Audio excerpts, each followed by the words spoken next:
Hello guys, स्वागत है आपका पारिक सर की क्लास में। Today we will discuss DBMS data recovery. In a previous lecture we have discussed data failure, और failure को ध्यान में रखते हुए डेटाबेस की सेफ्टी के लिए हम बात करेंगे। तो ये माना जाता है कि फेलियर के पहले और फेलियर के बाद में क्या करना चाहिए। फेलियर के पहले जो भी हम एक्टिविटी करेंगे वो कहलाता है बैकअप, और फेलियर के बाद जो भी हमें एक्टिविटी करनी है वो कहलाता है रिकवरी। तो मेथड्स ऑफ डेटा रिकवरी की बात कर लेते हैं।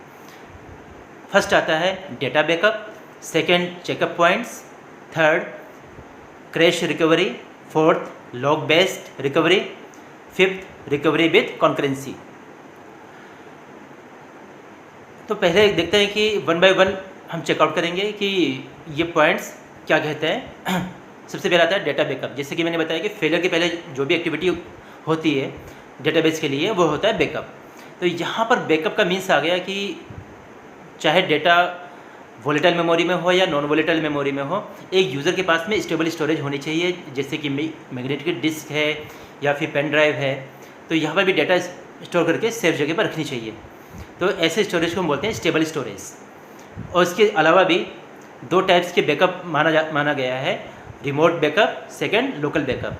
तो रिमोट बैकअप ऑफलाइन या ऑनलाइन हो सकता है, और बेसिकली ये नेटवर्क पर स्पेस क्रिएट करके डेटा वहाँ पर स्टोर होता है। लोकल बैकअप में मैग्नेटिक डिस्क, ऑप्टिकल डिस्क, और या फिर कह सकते हैं कि पेन ड्राइव में डेटा स्टोर करके सेफ जगह पर रखा जाता है।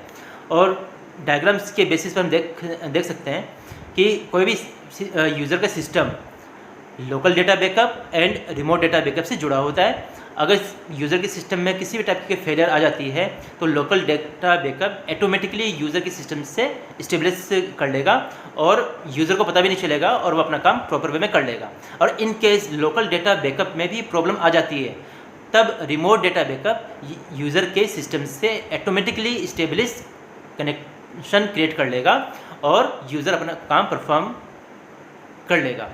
और ये चीज़ बेहतर माना जाता है कि remote data backup online purpose में इस्तेमाल होता है और ये नेटवर्क में रहता है, इसलिए ये चीज़ ज़्यादा बेहतर मानी जाती है और यहाँ पर डेटा सेफ में भी माना जाता है। दूसरा आता है चेकअप पॉइंट्स। चेकअप पॉइंट्स का बहुत बड़ा रोल है। जैसे कि पहले आप लोगों ने पढ़ा होगा, प्रोग्राम्स के दौरान भी देखा होगा कि एरर्स को हैंडल करने के लिए भी चेकअप पॉइंट्स का भी इस्तेमाल होता है। तो यहाँ पर दो टाइप्स के चेकअप पॉइंट्स इस्तेमाल हो सकते हैं, on stage and on log. On stage का मतलब आता है कि ट्रांजेक्शन्स के कितने ऑपरेशंस कंप्लीट हो चुके हैं, कितने स्टेज तक वर्क हो चुका है। तो जहाँ तक कोई भी वर्क सक्सेसफुल हो जाता है तो वहाँ पर चेक पॉइंट लगा दिया जाता है। और जब भी कोई रिकवरी की बात आएगी या फिर उसे बैकअप की बात आएगी तो चेकअप पॉइंट को हम यहाँ पर ध्यान में रख लेते हैं। दूसरा आता है ऑन लॉग। यहाँ पर देखो, लॉग का मतलब मैं बताना चाहूँगा कि log is a sequence record of operations, यानी कि ऑपरेशंस अपनी अलग जगह पर है, ऑपरेशंस कैसे परफॉर्म हो रहा है, तो लॉग एक तरह से सीक्वेंस रिकॉर्ड बताता है। क्लियर हो गया? तो उसकी इंफॉर्मेशन रखता है। तो यहाँ पर भी चेक पॉइंट्स लगते हैं कि अलग अलग कलेक्शन ऑफ द लॉग्स, कितने ऑपरेशंस कंप्लीट हो चुके हैं और हर ऑपरेशंस के साथ साथ लॉग क्रिएट हो चुका और वहाँ पर चेक पॉइंट लग गया। तो यहाँ ये माना जाता है कि लॉग्स के साथ साथ चेक पॉइंट भी अपना काम कर रहा है। क्रैश रिकवरी, देखो यहाँ पर बात आ गई रिकवरी वाली बात। इट मीन्स फेलियर होने के बाद की एक्टिविटीज़। दो टाइप्स के यहाँ पर यूज़ हो रहे हैं, यूजिंग एल्गोरिथम्स, सेकेंड है डंप मेथड। एल्गोरिथम्स जैसे कि हमने कहा कि सीक्वेंस ऑफ द स्टेप्स होते हैं जिससे कि किसी भी प्रॉब्लम्स को रिमूव किया जा सकता है। यहाँ पर ये देखते हैं कि 3 पॉइंट्स पर ज़्यादा ध्यान देते हैं एल्गोरिथम्स के अकॉर्डिंग, कि जब भी कोई सिस्टम क्रैश हो रहा होता है तब कि पहला ये कि ट्रांजेक्शन्स कितने कंप्लीट हो चुके हैं और कौन सी स्टेज पर ट्रांजेक्शन आ चुका है। दूसरा देखते हैं कि ट्रांजेक्शन अगर इन द बिटवीन अगर रुका हुआ है तो इस वक्त उसकी कौन सी स्टेट है। तीसरा हम चेकआउट करते हैं कि इतना होने के बावजूद भी ट्रांजेक्शन इनकंसिस्टेंट स्टेट में नहीं होना चाहिए, जैसे कि हमें पता है कि ट्रांजेक्शन में एसिड प्रॉपर्टीज़ फॉलो होती है। दूसरा आता है डंप मेथड। डंप मेथड ये बताता है कि डेटा चाहे वोलेटाइल हो या नॉन वोलेटाइल में स्टोर है, फिर भी फेलियर्स होने की चांसेस हो जाती है, या फेलियर्स होने के बाद डेटा को स्टेबल स्टोरेज में रखा जाता है और ये वहाँ पर डंप मार्क किया जाता है। डंप मार्क का मतलब होता है कि डेटा स्टेबल स्टोरेज में तो स्टोर किया ही गया, साथ ही साथ उसके लॉग फाइल्स और ब्लॉक्स को भी स्टोर कर लिया गया, जिससे कि उस डेटा की सारी इन्फॉर्मेशन आ जाए और रिकवरी होने में आसानी हो। नेक्स्ट वन आता है लॉग बेस्ड रिकवरी। यहाँ पर ये कहा गया कि जैसे मैंने बताया कि लॉग क्या है, log is a sequence records of A transactions. Clear हो गया। तो यहाँ पर कहा गया कि अगर लॉग में ही अगर प्रॉब्लम्स आ गई या लॉग ही अगर फेलियर हो गया तो उस केस में रिकवरी कैसे करेंगे। तो यहाँ पर दो टाइप्स की बताया गया कि रिकवरी करने के लिए, जैसे हमने बताया कि बैकअप होना मस्ट है।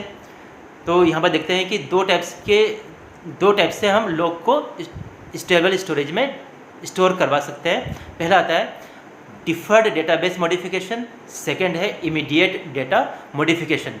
तो पहले केस में जहाँ पर डिफर्ड डेटा मॉडिफिकेशन है, इस केस में लॉग को ट्रांजेक्शन्स कंप्लीट होने के बाद स्टेबल स्टोरेज में स्टोर करते हैं, यानी कि सारे ऑपरेशंस परफॉर्म हो जाएंगे, उसके बाद सारे लॉग्स एक बार में ही स्टोर होंगे।